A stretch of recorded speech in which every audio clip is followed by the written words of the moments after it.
भारत और ब्रिटेन के बीच जुलाई 2025 में साइन हुआ मुक्त व्यापार समझौता यानी comprehensive economic and trade agreement, जिसे CETA कहा जाता है, अब अप्रैल 2026 से लागू हो सकता है। और अगर ऐसा हुआ तो इसका सीधा असर आपकी जेब से लेकर अंतर्राष्ट्रीय व्यापार तक दिखेगा। आखिर क्या है भारत UK सेटअप यानी CETA? 24 जुलाई 2025 को भारत और ब्रिटेन ने इस व्यापक व्यापार समझौते पर हस्ताक्षर किए।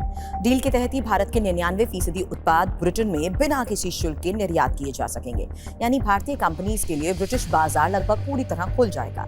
वहीं दूसरी तरफ भारत में ब्रिटेन से आने वाली कुछ प्रमुख चीजों पर टैरिफ भी कम किए जाएंगे, खासकर लग्जरी गाड़ियों और स्कॉच विस्की पर क्या असर होगा? फिलहाल स्कॉच विस्की पर भारत में 150% तक शुल्क लगता है, लेकिन इस समझौते के तहत ये शुल्क तुरंत घटाकर 75% किया जाएगा। धीरे धीरे 2035 तक इसे 40% तक लाया जाएगा। मतलब आने वाले सालों में ब्रिटिश विस्की भारतीय बाजार में पहले से सस्ती हो सकती है। लग्जरी कार्स सस्ती होंगी।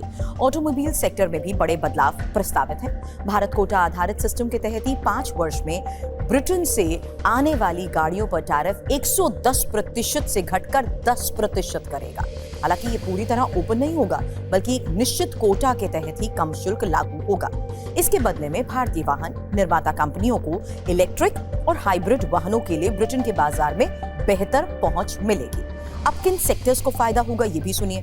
भारत में चॉकलेट, बिस्किट, ब्यूटी प्रोडक्ट्स जैसे कई ब्रिटिश उपभोक्ता उत्पादों के लिए ही बाजार खुला है। वहीं भारतीय निर्यातकों को टेक्सटाइल, जूते, रत्न और आभूषण, खेल सामग्री और खिलौनों जैसे सेक्टर्स में ब्रिटेन में ज्यादा अवसर मिलेंगे। सरकार का लक्ष्य है कि 2030 तक दोनों देशों के बीच मौजूदा $56 अरब के व्यापार को दुगना किया जाए।